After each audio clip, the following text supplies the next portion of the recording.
Hello, everybody. My name is Lily, and I am just so excited to have been given this opportunity today by Nurse.org to talk to you all about a topic that I feel super strongly about, which is burnout. I feel like you hear the word burnout thrown around in nursing school, and you can't fully comprehend it. And then one day you're driving home and you've got 6 saline flushes accidentally still in your pockets. You've got 4 cans of Red Bull in your glove compartment and 2 bags under your eyes with a will to live that's hanging on by a string. And you're thinking, oh, I get it now. There are times during the podcast where I will make light of it, but burnout is extremely serious. And at this point in the medical field, we all either know someone who's gone through it, we've gone through it ourselves, or we're at risk of developing it because of our jobs. So let's just dive straight into it, shall we? I'm going to start by telling you guys the World Health Organization's definition of burnout, and then we'll go into my personal experience navigating it and how it had me harvesting eggplants on the countryside of Italy. So, what exactly is burnout? The WHO defines burnout as a syndrome conceptualized as resulting from chronic workplace stress that has not been successfully managed. It is characterized by 3 dimensions. 1, feelings of energy depletion or exhaustion. 2, increased mental distance from one's job or feelings of negativism or cynicism related to one's job. And 3, reduced professional efficacy. Now, to me, burnout is a story. There's not one singular incident you have where you throw in the towel and you say, I'm burnt. But it's rather a culmination of multiple serious, stressful, and even life-altering moments that throw you from yourself and make it hard to carry on each day. My personal story begins in May of 2019. I graduated with my BSN, and I went right into studying for my NCLEX while working nights as a nursing assistant. I passed my NCLEX and became a registered nurse in July of 2019, and I actually got hired the same day I found out I passed my NCLEX on the oncology unit of my hospital. It was a big day. So when I started working as a nurse, I knew it would be hard, but I honestly didn't expect it to rock me as hard as it actually did. Going from having one patient in clinicals where I could sit there, research their diagnoses for hours, look up each and every lab value, and give a detailed reasoning for each medication they were on, to being responsible for 6 lives was a really difficult adjustment, and I suffered from some intense anxiety from it. I can remember going to bed at 9 in the morning after a night shift, and then waking up at 12 in the afternoon in a panic to call the floor and tell the nurse I forgot to tell you, I held the metoprolol during morning med pass. And the nurse on duty was very kind and was very lovingly like, you don't have to call me and tell me that. I see it in the MAR. You can go back to sleep. But there was just this overwhelming fear of how am I ever going to be good enough to save lives? I was told one day that you'll kind of just get it. And I actually feel like that's exactly what happened. My first shift off orientation was Halloween of 2019. Spooky, right? And I would say by February of 2020, I was starting to feel really good about what I was doing. I think we all know what comes next. March of 2020, we took a little stroll down Pandemic Lane, and I was in the epicenter of the pandemic in New York. I felt like Wile E. Coyote when he's running, and then he has all this momentum, and then suddenly he runs off a cliff. But for a moment, he stays in the air, and he realizes stuff's about to go down, and then he just drops. That's how it felt being a new grad in the pandemic. I learned so much, I adapted, like I said, I had all this momentum, and then suddenly all the rules just did not apply. But, of course, like Wile E. Coyote, I survived. So I worked through the pandemic and somehow a year flies by. I now consider myself not a seasoned nurse, but a lightly sautéed one. And my skills are stronger, my confidence has grown, and now I'm even charge trained and I'm precepting my own nursing students for their capstone. I was nominated for multiple awards at my hospital, became OCN certified, and at this time I was even having conversations with my manager about being the assistant nurse manager of the unit. It's truly amazing what time can do. But despite all of this success in my life, something just didn't feel right. I felt a mental health decline. I was back in therapy and I was starting to process the feelings that the pandemic had given me, which were just so much easier to ignore. I don't know why, but I had this gut feeling that I had to go to Hawaii. I literally never had even been to the West Coast at this point, never traveled by myself or stayed in a hostel. But all of a sudden, I'm on a flight and I'm on my way to Honolulu within 5 days. It was one of those moments where you know you're a fully grown adult, but you're kind of like, am I allowed to do this? But I did, and I went to Hawaii, and I had the best time of my life on my first ever solo trip. I made a lot of friends from all over the world. I went skydiving and cliff jumping, and my perspective on life just got so much bigger. I never pictured my life anywhere other than New York, and then suddenly the world was possible. So when I got home from this trip, I made the choice to leave the hospital that I was at and become a travel nurse. So in January of 2022, I got my first contract in Los Angeles, California, and I was working in an outpatient oncology setting for the first time in my life.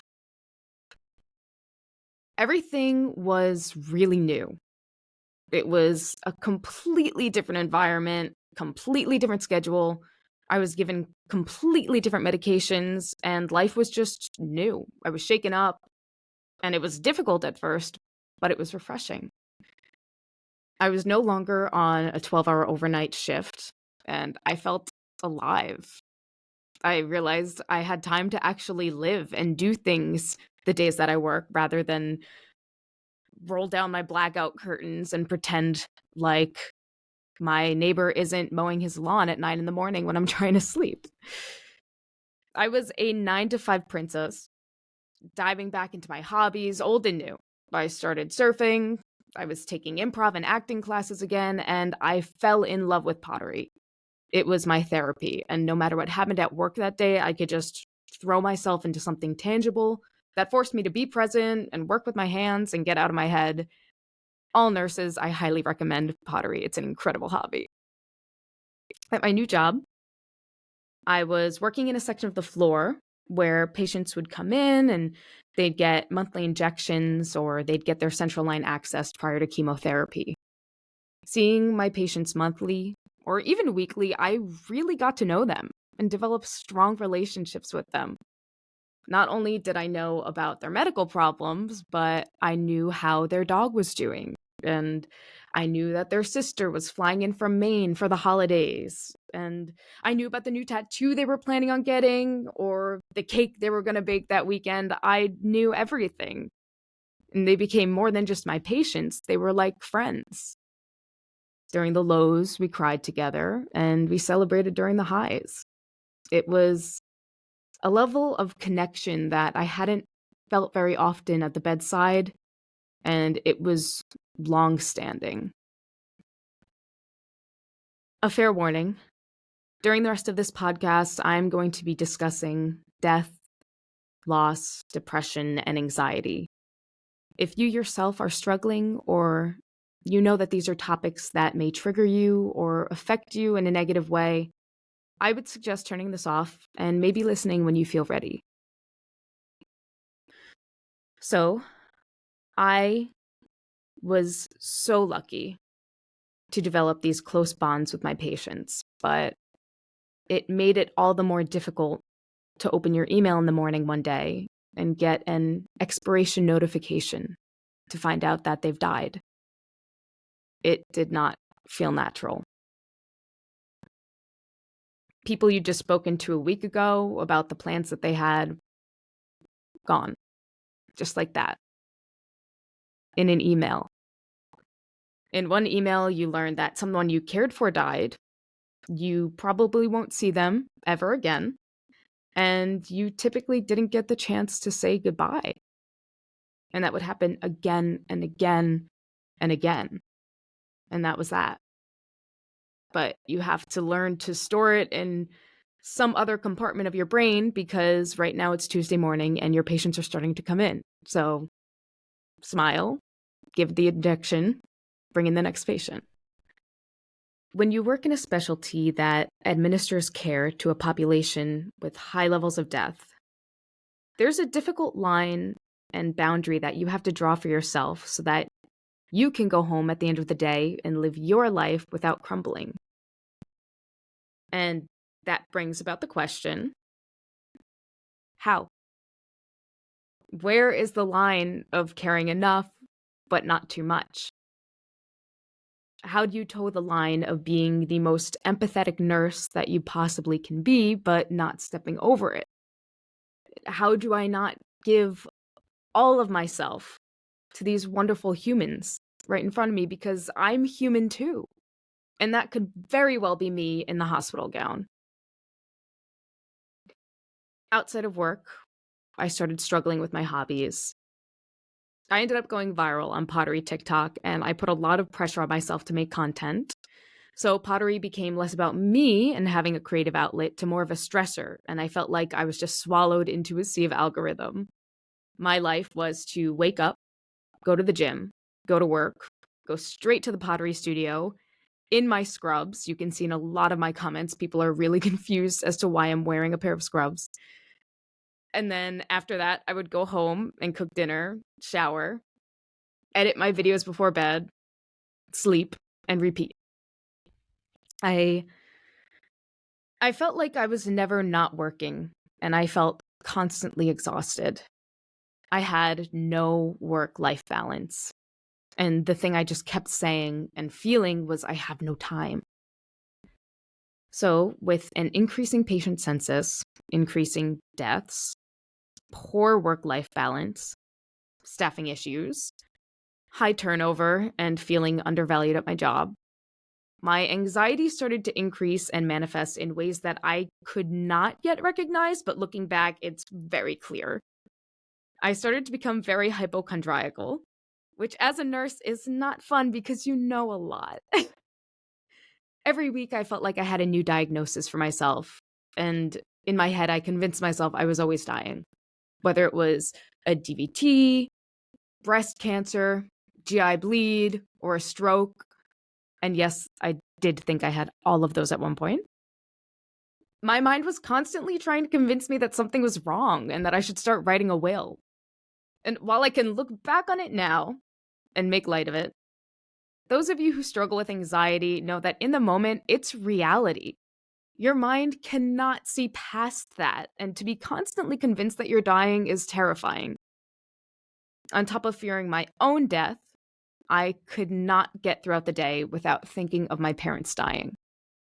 I remember calling my mom, hysterically crying on a random Saturday, and just saying, "What am I going to do when you're gone?"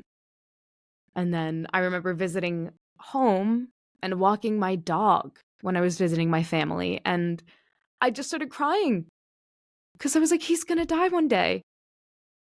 My mind could no longer escape death, and I was just grieving life as I was living it. At work, I felt like I was starting to get more lazy. I knew I wasn't the nurse I once was, and I hated that. I would feel utter dread on my way into work, and then on the way home, it was like I got this rush of dopamine, and I felt relief. On top of all of this, I started dreading going to the pottery studio, something that I loved so much and previously brought me so much comfort was no longer something I even enjoyed. When you're in this deep of a hole, it just feels like there's no way to crawl out. In all aspects of my life, I felt hopeless. By this point, I ended up signing on as a per diem nurse in California. I was essentially making my own schedule, working 9 to 5, on the day shift, no weekends, no holidays, and making good money. But I was still miserable. Everything was right, but I felt wrong. I always said when I started, when you recognize you're burnt out, you have to take a step back. So I did. I was listening to an incredible podcast called The Psychology of Your 20s, and they were talking about the 9 to 5 job in your 20s. They mentioned something called WOOFing, which I had never heard of before, but it stands for Worldwide Opportunities on Organic Farms. And it's this program where you go to different organic properties all over the world and essentially learn how to organic farm in exchange for a place to sleep and for all of your meals. And once I heard about that, that familiar gut feeling creeped right back into me, and I knew right away that was the answer. I had never had a garden in my life, and I could not tell you what a tomato plant looked like at the time if my life depended on it. But within the same month, my letter of resignation was on the desk, and I was booking flights across the world. I got that second wind feeling that you get in life when something just feels right. I knew that I was doing what I needed to do for myself and that I was making the right decision. I just needed time to pick berries and think. I packed up my apartment in West Hollywood and I headed out for 6 life-changing months in 11 different countries throughout Europe and Asia. Traveling in itself is an incredible way to broaden your perspective on life, but it was also just so refreshing to learn something drastically different than nursing, to immerse myself in something new and let my mind take time to heal. It's amazing what happens to your brain when you eliminate the stressors in your life. The thoughts of death started to become less and less, and eventually they transformed. I was no longer thinking of my parents dying, but more ways that I could appreciate them and the time that we have together. Grief went from being my life to just a natural part of it. I wasn't scared of dying, but I was scared of not living before I die. It's truly amazing what time can do. Now, am I suggesting that the cure to burnout is running away to Europe? No. Again, burnout is a story, and this one's just mine. Everyone's story, everyone's struggles, and everyone's healing journey is going to be drastically different. I am so privileged and grateful and lucky to have been able to leave the workforce completely for the time that I did. And I couldn't have done it without my amazing support system, but I'm in my 20s with no children, no house, no spouse, and no big responsibilities. And I am so aware that this is a rare case and most of us can't just leave. So, how do you face burnout? Like I said, this will look different for everyone, and there's no one cure. I'm not a therapist, nor the solution to any problems. But these are just a few things that helped me, and I personally would recommend to anyone. I am not a therapist, nor the solution to any problems, but here are a few things that helped me, and I personally would recommend to anyone who was in the same position. Number 1 would be to talk about it. Whether it be with a therapist, with a colleague, in a journal, or with a friend, talking about how you're feeling is always helpful. We are no longer in a day and age where mental health issues should be stigmatized, and we need to have these conversations again and again and again because then they start to become normal. You have to take the thoughts out of your brain and let them exist. You deserve to have a safe space in your own mind. And when your brain is constantly full of overwhelming or scary thoughts, that safe space just gets smaller. Once you start talking to people, it also might surprise you how much they relate. When I handed in my notice and I opened up to my manager about how I was feeling, he told me that he himself struggled with burnout at one point in his nursing career. And he also took a year off before going back to nursing. That was not the reaction I was expecting at all when I handed in my notice, but in that time, I felt so supported and I felt so seen. Everyone deserves that. Number 2, take the space that you need. We all learned it in nursing school. A wound cannot heal without proper nutrition, good perfusion, a strong immune system, etc. So, how do you expect a brain to heal when it's constantly under stress, exhausted, and in the same environment that caused it to decline? It can't. Whether you need to take a few days, a few weeks, or even a few months, allow yourself the time to take a step back and evaluate your situation. Are the conditions at your current job fair? And do you need to go to a new job? Can you maintain your own health and take care of yourself while working in the specialty that you're in, or is it time for a change? Do you need more serious and professional help to make it through this? What is going to help you most in your story? It can be scary to take a step back, and one thing I felt was this sensation that I was letting my team down. But I can assure you, the hospital will survive. They will find someone else, and the world will not end. Everyone will be okay. And you deserve to feel okay too. Which brings me to my next point. Number 3, be kind to yourself. This may be one of the hardest things you've gone through, and it's real. It can be easy to look at others who are doing well and say, why can't I be just like them? Why can't I feel good? And the answer is simple. You're not them. Everyone's different, handles things differently, and presents their emotions differently. What a boring place the world would be if we were all the same. Be gentle, respect yourself. You've worked so hard to get to the point that you're at, and you've gone through really hard things. And you've been resilient through it all. So allow yourself to recognize these emotions and process them, because ignoring them and bottling them up will only hurt you more. The only way out of it is through it, and you can do it. Nursing is an amazing profession, and we all went into it for a reason. I think in low moments, it's important to remember why we chose to do it in the first place. Because you weren't only a hero in 2020, you've always been one. So, some of you may be wondering, where are you now, Lily? Well, right now, I'm taking the time to just enjoy the holidays with my family. I'm learning to bake bread, and I'm not very good at it. And I'm giving myself the space and time to decide what my next move is. I know that my time with oncology is over. It's time for a change. And at this point in my journey, I'm really excited about it. As nurses, we are so lucky to work in a field where there are just so many opportunities. The nursing degree is so flexible, and you have the power to do what you want with it. Something I learned is that stepping back doesn't mean you have to write it off forever. But know that if you have to, that's okay too.